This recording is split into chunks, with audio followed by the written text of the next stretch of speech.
We just got some major updates surrounding Garrett Crochet, the ace for the Boston Red Sox, and the extension talks he's having with the Red Sox organization and how they have stalled. I'm here to break down all of the information that we have on the topic on this episode of Red Sox Digest.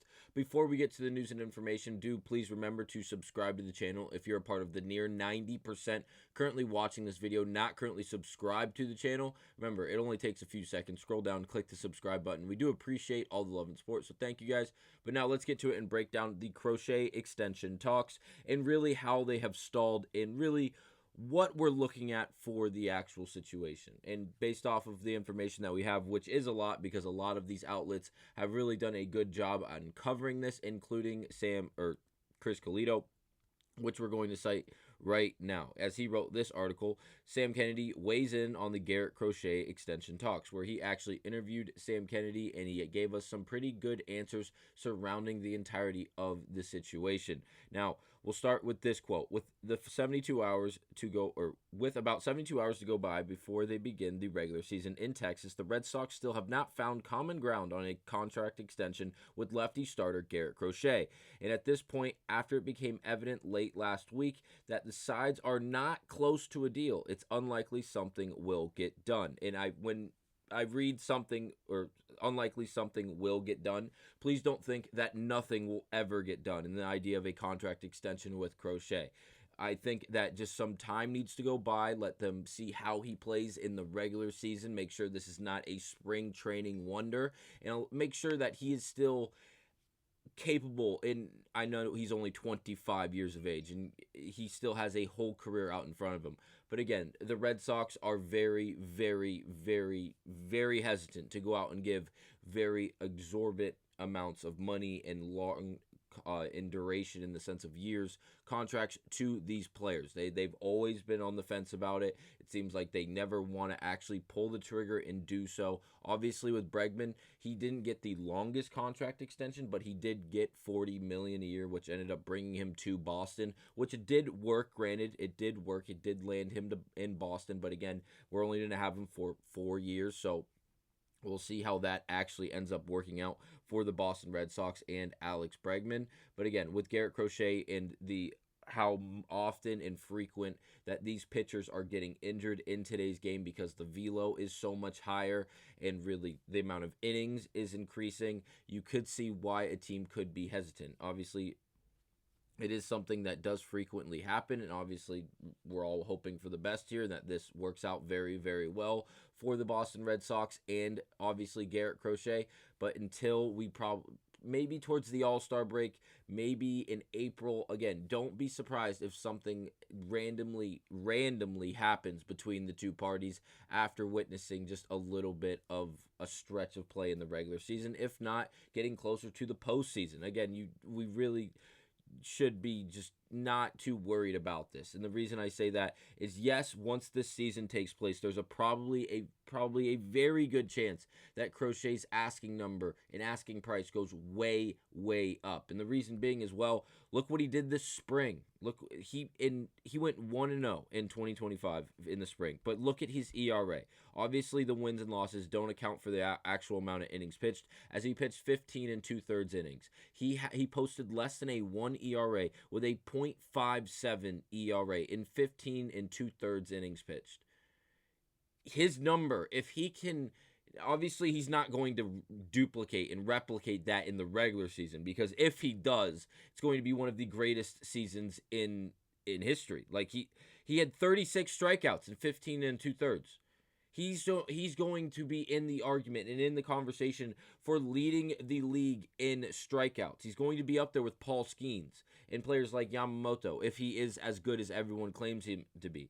But again, the idea is the same. If Crochet can remain healthy and is there every 5th day or every 4th day, we're going to see him in the tops of the league when it comes to ERA, to strikeouts, to wins, because the offense he has behind him is going to be amazing. Top 10 last year, 9th in total offense last year in the game of baseball. Now we add Bregman. Now Christian Campbell's there. Devers is now a DH. Casas is healthy and will be participating. I'm just saying, there's a good chance Garrett Crochet and whatever he may be asking for now is substantially going up after this season when he is in the conversation for Cy Young. He is in the conversation to lead the league in strikeouts as well as possibly ERA.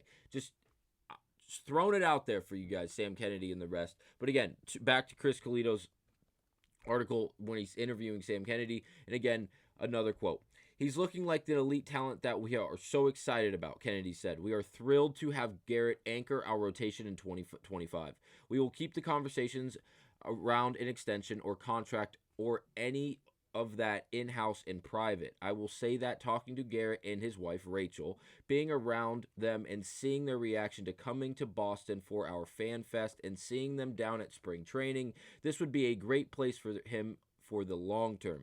Hopefully he feels that way as well, but in terms of contract negotiations and discussions, thankfully we'll keep that private, leave that to Garrett and his representatives, and we'll go from there. So again, Sam Kennedy wanting it to be very exclusively private. And again, I didn't bring this quote, but I will say, and again, the article is always, like always, tagged down below the Twitter link to this exact tweet. Click on the picture of Mr. Crochet. It will take you to Mr. Colito's actual article. And again, about 3 paragraphs in, Sam Kennedy goes on to talk about, and again, it is quoted in the article. I'm going to paraphrase, so bear with me. But he goes into that conversation speaking about how Dustin Pedroia got an extension around the All-Star break and these other big name players that were with the Red Sox that ended up being a part of this Red Sox organization for a decent, if not long, period of time. The contract extension came at random times. Again, Pedroia at the All-Star break, others during April, others during March. Again, it's going to happen when it works out and when they find common ground and when it works for both sides. And obviously, we know that the Red Sox can be very stingy with their money and the money they give out for the same amount of years or whatever it may be. So again, just let time go and allow Garrett Crochet to go out there and just say, F it. This is what you guys are going to pay me because I just led the league in strikeouts. I just pushed a less than a 2 ERA out there for 28 starts, 25 starts. And then he's going to be undeniable. And then the Red Sox are going to have to pay them. And if they don't, I'll be right back here making another video, flipping my computer, throwing it against the wall, crying on screen, because that would just be the end of it, and that would kill me. But again, Crochet again in 104 games has pitched in 219 innings in his career. Obviously, that is a 4-year career because he did not play in 2022 due to injury. But again, in the 4 other years collectively, and again, the first year, obviously, he only pitched in 6 innings. Then we went to 54 and a third. He did not play. And then in 2023, he pitched in 12.2. And then again, last year, he pitched in 146 innings. So if he can get close to that 150, if not more mark, which we're hoping for, obviously, from Garrett Crochet, the number is going to get up there. It's going to, because the actual statistics are going to follow as he continues to produce. Now, I will throw this up there before we highlight the last 2 things we're going to highlight from Section 10 podcast as well as Play Tessie on Twitter, as they both interviewed Garrett Crochet and got interesting answers when talking about possibly being a lifelong Red Sox, or at least a Red Sox for the foreseeable future, and what that would mean to him.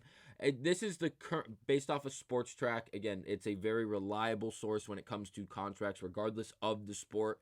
If you ever have a contract question, in my opinion, it's the best option. You just type in the name, type in contract. It's usually the first one that comes up. It will break down the contract by year, everything you need to see, and then you can filter things like this, and you break down the highest paid pitchers specifically, okay? And this is obviously off of total value.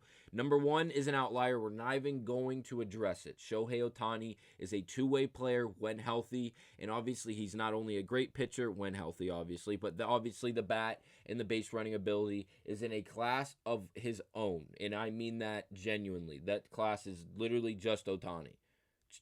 What he did last year was phenomenal, and there's a good chance he replicates it again this year, again, bearing injury, which, again, I can't wait to see how that works. But again, we move on.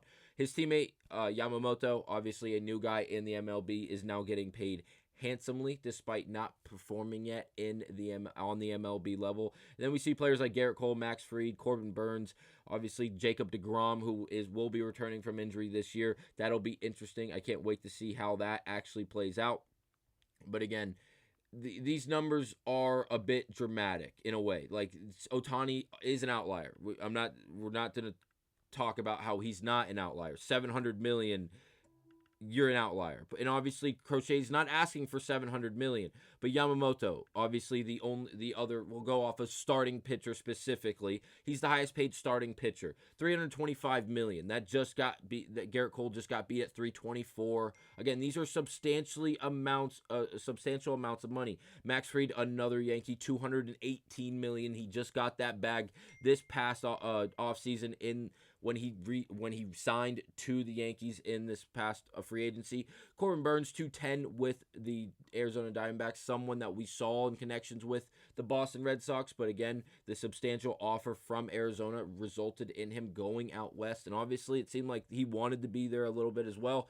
And then again, we got players like deGrom, who, when healthy, like, if you guys don't remember, look up a few years ago when deGrom was healthy. And he was the best pitcher in baseball, and it wasn't close. And no one could touch him.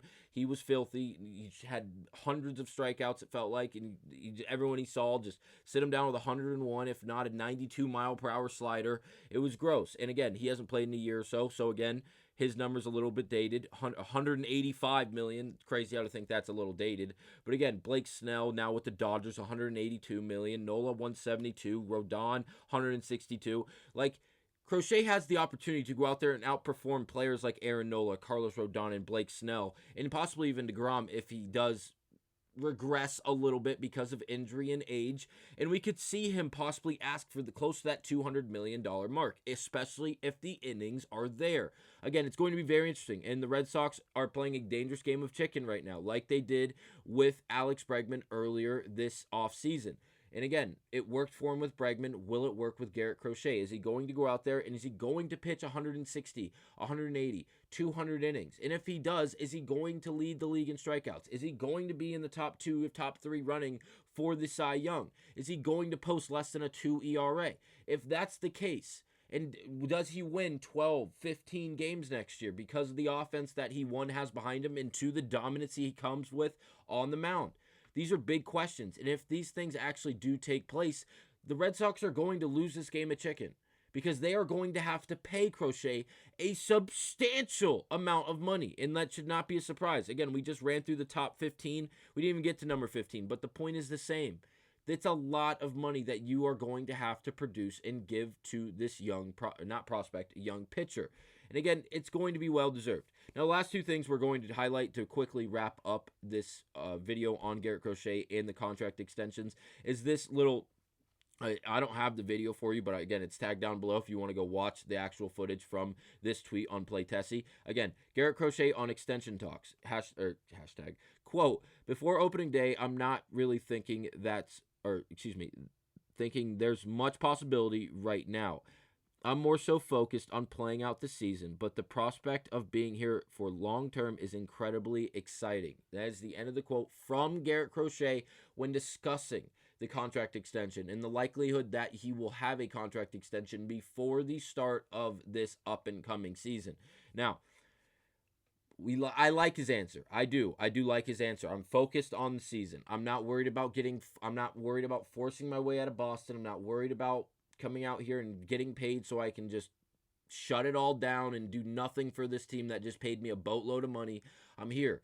I'm going to go out there and I'm going to produce. And because they didn't pay me the number I'm looking for now, when I produce, you're going to have to pay me that number. Again, that is where my mind goes when thinking about things like that. And I think there's a great possibility that Crochet does end up doing this. He goes out there and he shoves and he requires and demands more money than he's even looking for now. And then the Red Sox are then trembling once again. But again, wrapping it up with the Section 10 podcast, going on to read the quote from Garrett Crochet. I want this to be a place where I could just, run myself into the ground. Like there's just no regards for the rest of my career. And that's the end of the quote from Garrett Crochet as he speaks on his desire to sign a long-term extension with the Red Sox. Now, that might seem at face value like, why would he say that? But again, Crochet is in the idea that he wants to be here for a long, long time. He can go balls to the walls for as long as he can for the Red Sox organization and go down like with the ship, basically. And again, whether it's injury, whether it's age, whether it's just not having the stuff anymore, he's going to be a part of the Red Sox. And whether it's pretty or whether it's ugly, again, with the Red Sox until the end. That's the way I interpret that actual quote. I don't think he literally means get paid and run this place into the ground, run his arm into the ground, and start doing things that are result in him getting injured or going to result in him just looking like a bombshell of a pitcher. I genuinely think he just wants to be an overall very productive guy for a long time, and I think he would enjoy doing it for the Red Sox. But if they don't go out there and give him a little more than what he's expecting right now, he's going to decline it. He's going to play this season. He's going to dominate, and by the time they go back to these contract negotiations, the number is going to be so much steeper. I don't know if the Red Sox will actually go out there and pay the man. Let me know down below what you guys think about this entire situation. I will see you guys on the next episode of Red Sox Digest.